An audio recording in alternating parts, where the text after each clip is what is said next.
Today on the show, call your dad, you're in a cult. The Church of Seiros.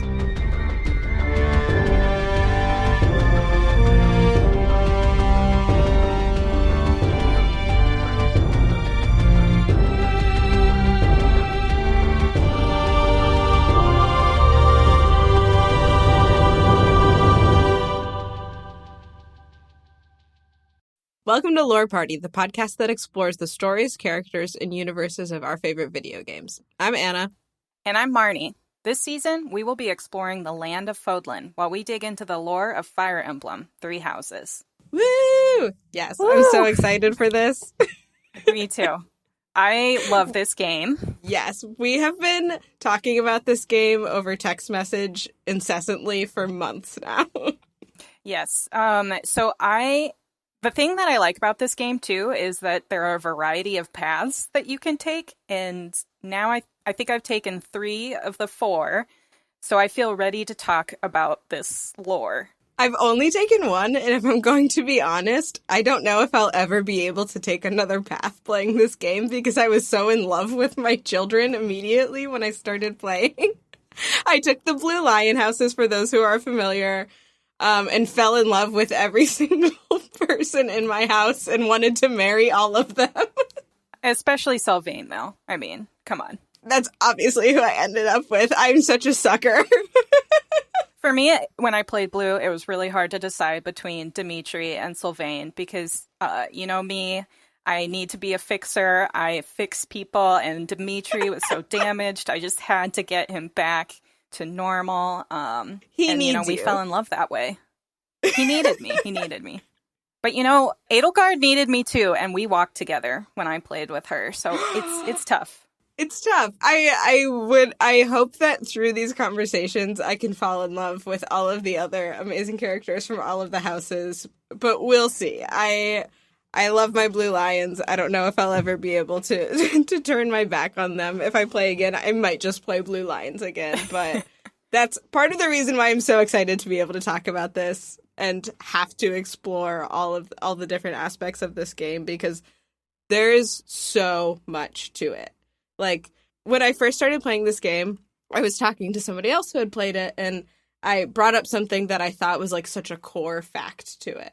Like this relationship between 2 of other characters that I knew about. And they were like, I've finished the game and I didn't know that. Like, had no idea that this thing that I thought must be a core aspect to every single storyline, they had never even heard about. They had no idea. And I think that's one of the coolest parts about this game, that like, not only are there all these different storylines, but the storylines are so detailed for every single one and different, but they all fit together in this like really cool way. And so I'm very excited to talk about that. Yeah, and that's a good point too, because even if you have played this game, there may still be spoilers that we talk about. So this is your official spoiler warning. But we hope that, if you haven't played this game, that this gets you excited to play it. And honestly, some of the spoilers are more fun to know anyways. You won't always be able to get every single detail. Even if we play the same path, there are details that one person might pick up that someone else doesn't. So hopefully this is just a fun way to pick up all those little nuggets that you might have missed in the land of Fodlan. Yeah, so let's talk about what the land of Fodlan is. So Fodlan is an area of land, and basically a long time ago, when the Empire was getting together, this lady named Seiros came over and she was like, hey, I have awesome powers. I'm going to give you some powers and we're going to make this land an awesome place. And that's kind of around the same time the Empire started and the Church of Seiros started. And then down the line, the kingdom separated from the Empire and then kind of formed their own little thing. And then later down the line, the Alliance separated from the kingdom. And so now we have these 3 different areas of Fodlan. We have the Empire, and we have the kingdom, and we have the Alliance. And children from all these parts of Fodlan come to Garreg Mach Monastery to learn how to become a knight, a magician, a missionary. They learn magic and weaponry and find love, maybe. Yeah, they also learn how to cook. Yeah. So basically, imagine you like grow up in this country that only has one religion called the Church of Seiros. And when you come of age, which I don't actually know what that is, maybe it's like 11, like in Pokemon, I'm not sure. You just send your kid to this monastery. It's Harry Potter too, right? 11 is the age Oh, yeah. for some reason. Yeah, 11 must be the age. Has to and be. so that's the setting that we're at. So why do we say that it's a cult? So the Church of Seiros in this way becomes very integrated into each of these different parts of Fodlan in different ways. But it becomes sort of a political power in the same way it is a religious power. And so for us to understand how these three very different territories within Fodlan interact with one another and also interact with their own constituents, we have to understand their relationship to the Church of Seiros and why they would do something like send all of their kids away, like all of their potential best knights away to this one place, the Garrigmach Monastery, in the center of Fodlan. And so it really centers around this idea that the Church of Seiros is the place where people can receive their powers, I guess, when you're talking about sort of like the magicians and all the weapons that they learn and knights and finding love and becoming great chefs. All dreams go through the path of Garrigmach Monastery for some reason. And so you're put into it at this very young age, as you said, probably 11. Who knows what age, actually, but I mean, come on, it's always 11. If fantasy stories have taught me one thing. And so at age 11, immediately you're put into sort of this school with a leader, a figurehead, named Rhea. And she's the head of the Church of Seiros. And so I actually went pretty much my whole game not fully understanding why she was so important to the church. I was like, she's a principal, she's also like a priest, kind of. But Marnie, I feel like you have a better handle on what this is and how this came to be exactly. Yeah, so Rhea is this beautiful lady who is the archbishop, super kind, really cares about people, and is very passionate about the Church of Seiros, very passionate about the goddess. And then she has this other dude who also has green hair like her, named Sedith, and he's basically her closest advisor. And then Sedith has this younger sister named Flane, who also has green hair. And that may be important later. Who knows? So they all look incredible. They all look like they're about to go to like a punk show. Yeah. Like this very cool anime, like bright green hair. You're like, wait, how do I get hair like that? Exactly. And so they kind of run the church. And then the church is broken up into different regions where, you know, similar to, I don't know, having bishops in different parts of America who then report to cardinals, who then report to the Pope, sort of that kind of deal. Disclaimer, Anna and I both went to Catholic school together for 9 years, so we may be referencing Catholicism a bit here. Hopefully no one takes offense to our referencing this cult of Seiros to Catholicism. But just, you know. What could possibly be similar there, Marnie? I don't know. Yeah, I don't think anyone in the history of ever has said that Catholicism is like a cult. So no, having people who like will fight for your religion as like knights who will like go kill other people for it, so they'll also become part of your religion, and having children start to learn like their entire education system while also having religion classes doesn't sound. I mean, I don't know, not that familiar. Honestly, I don't know what you're talking about. Like, if you're referring to the Crusades, like, we learned in Catholic school that was just telling people about Catholicism, real nice and stuff. We're just spreading our religion. So this brings up a good point, though. Like, so in Catholic school, obviously, history rewrote itself. And yes. We also see that in the Church of Seiros, or the cult of Seiros, if you want to call it that. So there's this old story about the 10 elites, and they are basically like these heroes that were gifted power by the goddess, and then later they rebelled out of greed, and so then it was like, oh, they were heroes, but then they got greedy. So sad. Like, remember to stay noble to the Church of Seiros and not give in to greed. Blah, blah, blah, blah.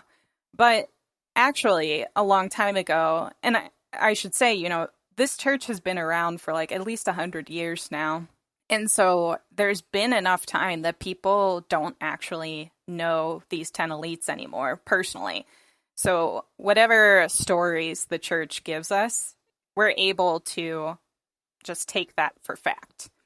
So what really happened, and you learn this in some of the paths, is that the 10 heroes were actually fighting against Saint Seiros. Remember that lady who started the Church of Seiros and combined with the empire to basically make Fodlan. They were not gifted power by the goddess. They actually slaughtered Seiros' family. And Seiros has this extra power because she's this like crazy dragon lady, and all of her family are these crazy dragon people that can turn into humans at their will. You should very explicitly explain what you mean by crazy dragon lady. Like, literal dragon. She is a dragon. Okay, so backing up, Saint Seiros is a dragon that can also turn into a human. And there's this whole family of dragon/humans that can change between a dragon and a human. And that's why they have this special power. And humans basically figured out that if I get their blood, then I can have some of that fancy power. And that manifests itself in crests. So nobles and like people in Fodlan, humans in Fodlan, have these crest bloodlines. And basically that goes back to those 10 elites who were rewritten as heroes, but actually stole dragon blood to get these special powers.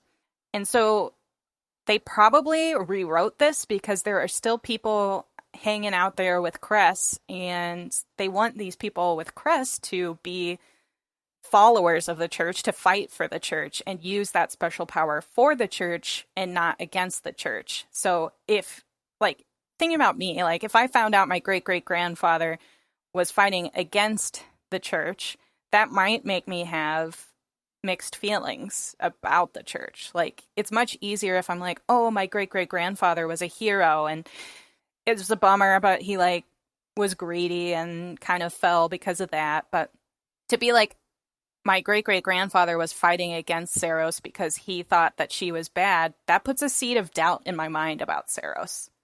So, the church rewrote this story to basically be like, hey, the 10 heroes are great, you're great, we all love the church, use your power for us. And, I mean, it's interesting also that they'd frame it in that way, because we'll talk about this later, but to why this is not just a religion, but a cult, it's that idea that, like, we're going to make you fear stepping out of line, right? We're going to make you fear the idea that if you get greedy, this is what could happen to you. And so that they would build that into the core story of how they were created, I think, is just another element of this, like, let's keep people in line. Let's keep people in the church. Let's have them want to fight for us and believe in this greater cause, whatever that is, even if the greater cause or the story of how it came to be is a lie. We're going to frame that in the way that will make them most likely to stay in step with us. And I think that, I mean, it's quite brilliant, but it's certainly like a manipulation tactic on their end. Oh, for sure. And rewriting history is not where they stop.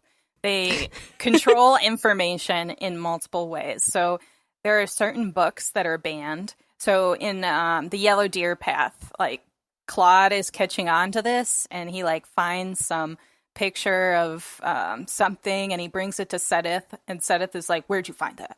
Because I think Sedith is king of banning books or something. I don't know what Rhea appointed him as. What a title to put on your LinkedIn. King, book banning at the Church of Seiros. 100 years of experience, yeah. Minimum.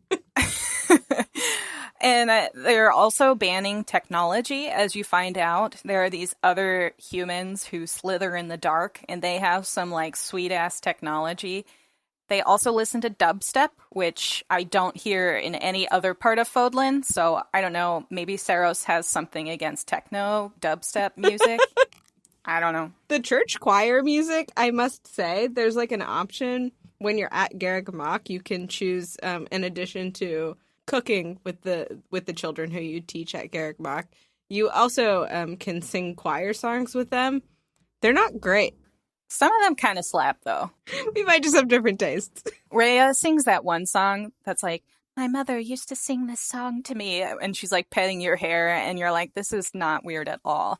And she's like, when time grows. Still, like, it's a nice lullaby, right? Like, I would sing that to my children. I mean, it fits the Rhea vibe. She does have this very sort of like ethereal, I don't know if it's the green hair that throws me off or what, but she also has these like long flowing gowns, like a crown. She's very much made herself the figurehead of the church in a very, I don't know, very impactful way, I think. And I mean, I guess when you have the powers that she has, it comes also with a certain level of confidence, but it's really interesting to watch her choose to wield that, specifically at Garrick Mock Monastery. Like, that is where she has chosen her seat of power to be, and I think it's an interesting choice on her part to say that, like, where she could make the most influence is on these children, essentially. Like, she's going to make her influence on the children who will one day become the knights, not, like, walking into the Empire or somewhere else in Fodlan and trying to push some sort of political power. She just does it at this young age. I think that's really interesting, that's where she's chosen. Yeah, I mean, basically, you are brought up in this cult, and at a young age, you go to be with a cult leader who is this caring and compassionate and warm, lovely human who sings lullabies to you and pets your hair. She has this presence, I guess, you know? And as a young person, it's pretty easy to get swept into that and be like, oh yeah, this is totally who I'm fighting for, especially if you're brought up that way. So Rhea is Saint Seiros. Yeah, she is the old as fuck dragon lady.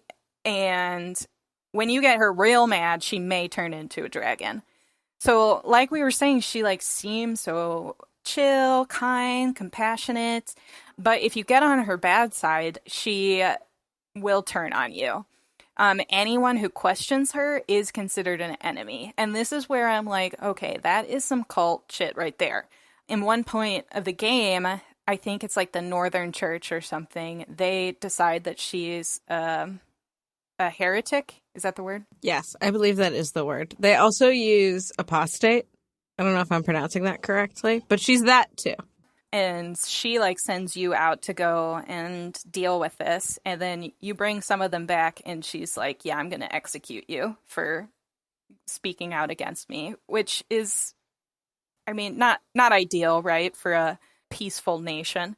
Part of me wonders why Rhea doesn't just choose to be transparent in those kinds of moments, right? Like, she has built this entire sort of lie about how the church was founded and who she is and her role in that.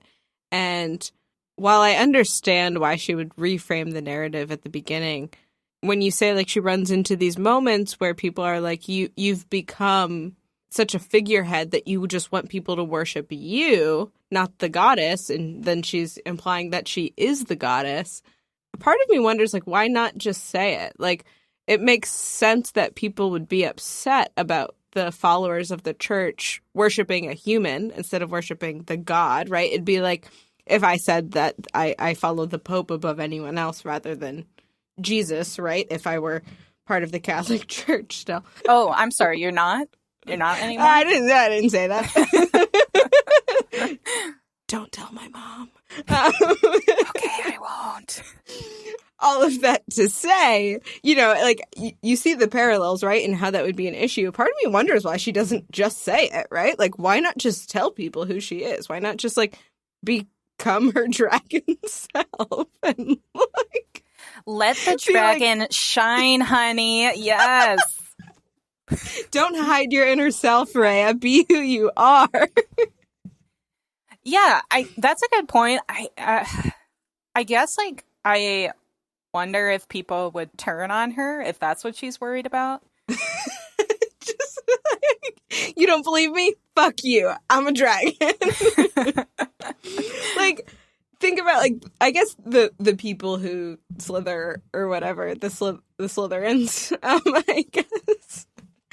I guess that, like, if their whole thing is that they don't want to be ruled by dragons, they think humans should rule, then that does, I mean, it puts a price on her head, right? Because she has dragon blood, and that gives her powers, and then if people killed her for her blood, then they would get her powers. And so I see how it's a precarious situation for sure, but it's this cult's leadership and this sort of, you know, very not transparent, secretive way of running things. But I think that there is a cost there to doing it, on top of the fact that, you know, and then Edelgard decides to start an all-out war. So there's that too. Yeah. Something that we haven't talked about with Rhea / Seiros quite yet is that, you know, back when the humans killed, like, her family, the dragon family, they also killed the goddess, who is Sothis. And Sothis lives in your brain. You see her right from the very start. She's this green-haired, she looks like a child, and she talks to you inside your head sometimes. And so kind of what you find out in some of the paths is that you have the heart of Sothis inside you. And why you have the heart of Sothis inside you is because Rhea wanted her mom back so badly that she tested on humans, putting a crest stone, in, like replacing their heart with a crest stone to see if she could get her mom back. Let that sink in for a second, because she failed many times. I think, like, it's more than 10. Like, so your mom actually was one of these experiments, and your mom is dying in childbirth, and your mom is like, the baby needs to live. And Rhea's like, okay, my sweet darling mother person, that's not my mother, I will make the baby live. And so you lived childbirth because Rhea took the crest stone that she had put in your mom's chest and puts it in your chest. So there are multiple times throughout the story where your dad, Geralt, mentions how weird of a baby you were. He's like, you didn't cry ever. Yeah, I don't know. It was weird. I thought something was wrong with you, but I mean, here you are. Well, and he also says that you don't have a heartbeat. He said, like, when you didn't cry, I brought you to a doctor, and the doctor said you were totally fine except for that you didn't have a heartbeat. Yeah, so there's that.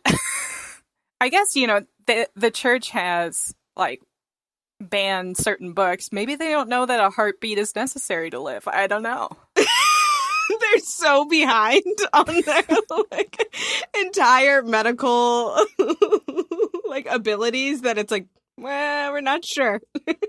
Man, I don't know. She looks fine to me. One of the questions I have is the crest stone, so the crest comes from the dragon blood. Is the crest stone, like, also part of the dragon or something? That's the dragon's heart. That's the dragon's heart. Wow. Apparently dragons don't have heartbeats either, because they have stones for hearts. So Rhea, like, scribbles into all of the medical journals. Like, it's fine if there's no heart. They are human. Don't question them. Well, I'm sure Rhea doesn't have a heartbeat either then. Yeah. But Fodlan people are just too dumb. They're just like, oh. Some humans just don't have a heartbeat. It's just how it is. Just a handful. Specifically ones with green hair. It's so weird.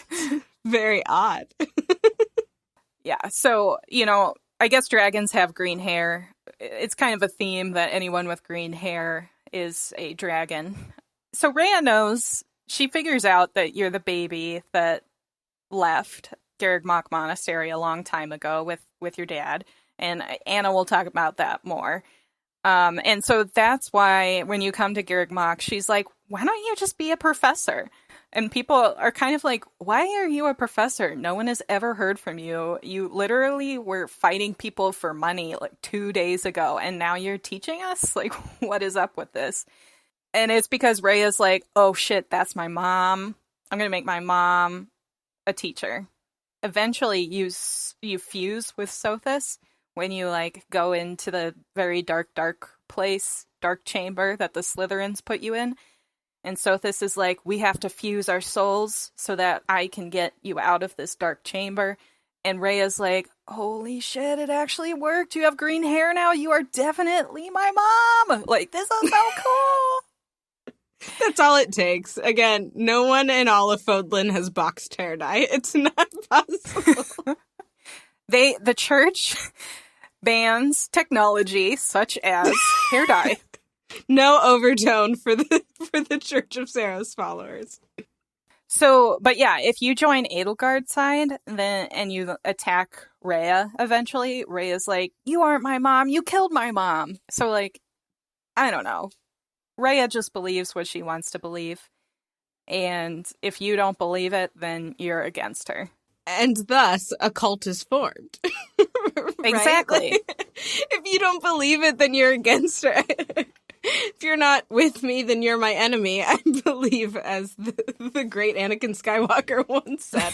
Like, if those are the only options, then a cult indeed, right? I think that, and so we see this throughout the story, but even when you just start with the idea of Garreg Mach, as we talked about, you're like this young kid, you know, bushy-tailed, whatever, bright-eyed, and you're here to learn to become a knight or a magician or a chef or a farmer. I don't know. There's a garden too. And whatever you want to be, you can be it at Garreg Mach Monastery. But not really though, pitch. Because if you have a crest, then you have to make crest babies. So true. If you have a crest, you have to make crest babies, right? And so all of this to say, even from the very beginning, when you get to Garreg Mach Monastery, at least as Byleth, you start to be tested by Rhea. There are all these moments where they'll kind of like ask you seemingly innocuous questions about what you think about something that's going on. But the undertone of all of those questions is that, are you with me or are you against me? Right? And so from the very beginning, you arrive at this monastery, you are indoctrinated to follow sort of all of the teachings of the church, because in order to become a knight, which I think a lot of, we joke about like all the different things you could try to want to be, but when it comes down to it, most of them want to be knights. There's a large element to this that is going on fights for the church and going and training and being in like actual physical fights against mercenaries and all of these people around Garreg Mach Monastery. And the highest form of that is being part of the Knights of Seiros. So the church has its own set of knights, its own set of fighters to go out into Fodlan and do whatever their will is. And so they are not just a religious force, but they're also a military force. And they have the strongest military because all of these crest wielders who can use these very special weapons called heroes' relics, which comes back to what Marnie was talking about with the heroes at the beginning who fought Seiros. They have all these special weapons, and those weapons can only be wielded by the people with those crests, right? They like match up in some way. Yeah. I mean, anyone with a crest can use a hero's relic, but it has a special power if you share the crest of that hero's relic. And the hero's relics are actually just dragon bones. Like, the sword of the creator is Sothis's spine, and you can wield it because you have Sothis's crest stone in your body. Everything is dragons. It's all dragons. It's just dragons. Okay, we're going to take a quick break here, but stick around. We'll be right back.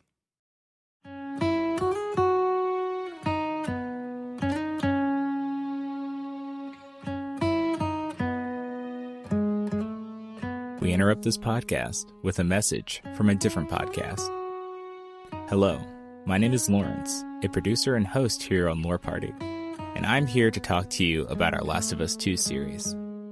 With humanity's last chance at a cure now seemingly gone, The world continues down its dark path, but nevertheless, life moves on. A now adult Ellie must confront the ghost of Joel's past, all while dodging religious cults, militant revolutionaries, and her own inner demons.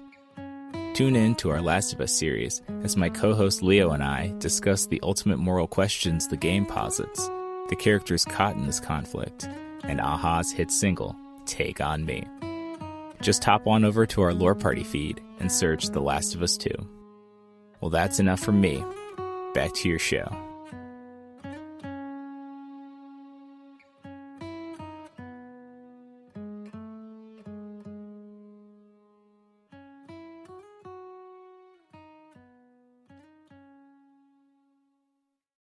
I think that this sort of very much like tribal aspect that the church tries to breed with like you're either part of the church, you're part of Fodlan, and tying it to sort of like patriotism almost and making them one and the same makes it an even stronger attempt at this sort of cult indoctrination. Because they really want it to be part of who you are at your core, right? Like your identity is tied to the church. And this idea that some people don't fall into that because they came from somewhere else or they've fought with one of the lands that follows the church, I think it is incredibly problematic. It's also certainly racist and xenophobic, but we'll get to that in maybe another episode. We're looking at you, Ingrid. We're looking at Ingrid. Oh my God, Ingrid.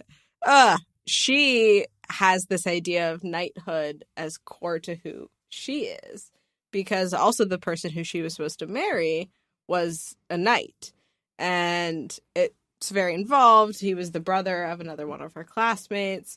There's a lot to it, but I think that at her core, they're tying knighthood and the church, not just to her upbringing, but who she is, her love life, who she's supposed to be, how she's supposed to raise a family. It's all supposed to be done in the light of, you know, the church and being a knight and working for the kingdom. And I think that it's another layer of the cult-like nature of the church to say that everyone who you are involved with is in this core. You don't have people on the outside of it. Like everyone who is closest to you, who's most important to you, all believes this as well. And so this becomes part of, you know, it ties all of her emotional bonds back to the church and her like sense of duty that she has to becoming a knight. Well, but with Ingrid, part of it is she can't become a knight because she's a noble who needs to marry and make crest babies. And so like that's kind of why, and maybe we'll talk about this in another episode, like she's kind of a feminist icon in that sense, if it weren't for the blatant racism again. But yeah, like she very much wants to go against the grain and become a knight, but realizes that she has to make crest babies, and that is her role in this society, which is pretty cultish. Like, there are specific roles that you must play. Yeah, there's also an interesting conversation, because even though she can't be a knight, she's obsessed with talking about being a knight, right? There's an interesting conversation, I don't know if you had this one with Ingrid, where she's giving, like, a hypothetical situation where she's saying, if you were a knight and your leader told you to go to your hometown and murder everyone in the village, would you do it? And sort of throughout the conversations as they go, she starts saying, like, essentially, of course I would. It's a hard thing to do, but I have to, as a knight, I have to follow what my leader tells me. She has these in her support conversations with Felix. And by the end of the support conversations, she has a very different perspective. I think Felix has a really interesting perspective on all of this, having seen firsthand, and with his older brother dying as a knight, all of the bad that can come from it. I think eventually kind of changes Ingrid's perspective a little bit away from this very narrow-minded, I must follow orders, I must do whatever my superiors tell me, into a perspective that being a knight is more about following your own morals and doing what's best for the good of your people, not just the leader. But I do think it's problematic that at Garrigamach, where one learns to become a knight, the idea is that the only job is to follow your superior, who, at the end of the day, is Rhea. Yeah, I was going to say, like, does Rhea really want you to have a mind of your own? I don't think so. No, I do not think so. I mean, and it's shown in the fact that, like, we talked about how hard it is to get in if you're an outsider, but it's also really hard to get out. Once you're in the church, you don't really have options to leave, right? Like, there's very few people who do. So, I mean, in your own story, as Byleth, as sort of the main character of all of this, the only way you were able to get out of the church after Rhea put this dragon heart inside of you while your mom was like dying in child labor and you almost died as well, is that your father, Gerald, pretended like there was a fire and ran away and said you died, essentially. Like, the only way he thought he could get you out of the cult of the church was to pretend like you had died and run away. And, like, he was scared enough of what Rhea was doing that was the only option for him, which is terrifying. That the leader of the Knights of Seiros doesn't even have enough power to push back against Rhea to say, this is what I want to do. I want to leave with my child, you know? He wasn't even trying to fight them. He was just trying to leave, and that wasn't going to be an option for him.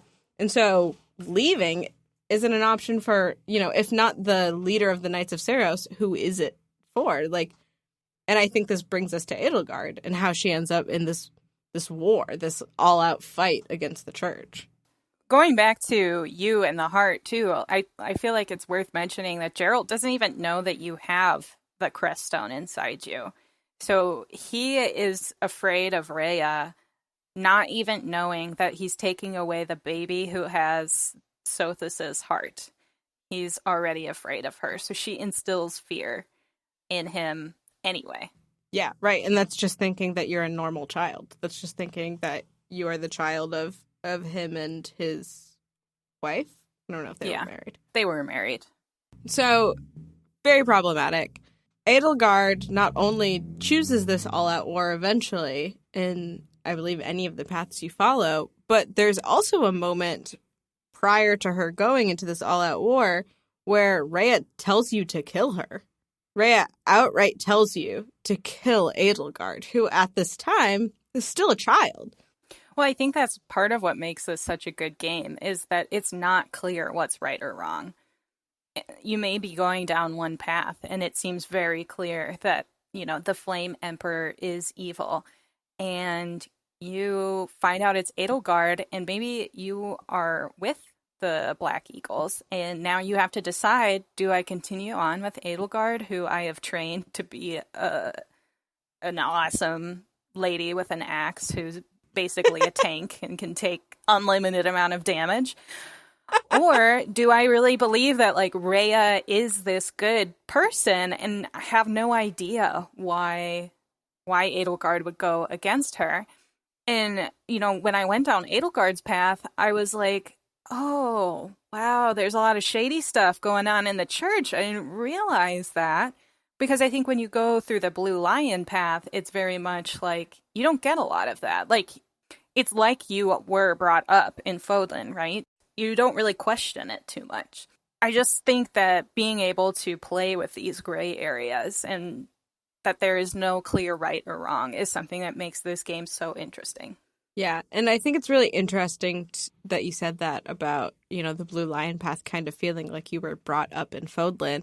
I think that this game has a lot of interesting different ways that they try to put you in the shoes of all of these different characters and what they're going through and the decisions that they have to make. Because I think that, you know, there are times when it pops up and you have to make a decision, you have to pick one or the other as Byleth, and I would just sit there and stare. Because I wasn't sure what was best for the kids I was trying to teach. I wasn't sure what was best for Fodlan. You know, you have your dad to think about, your family in that case. I think that it's really hard to figure it out sometimes. I'm telling you, don't get on Rhea's bad side. Well, that about wraps it up. We hope you enjoyed this episode, and if you did, please take a second to rate and review us on Apple Podcasts. It really helps us grow the show. Be sure to connect with us on Instagram and Twitter at lore_party. And check out our YouTube page for bonus videos and highlights.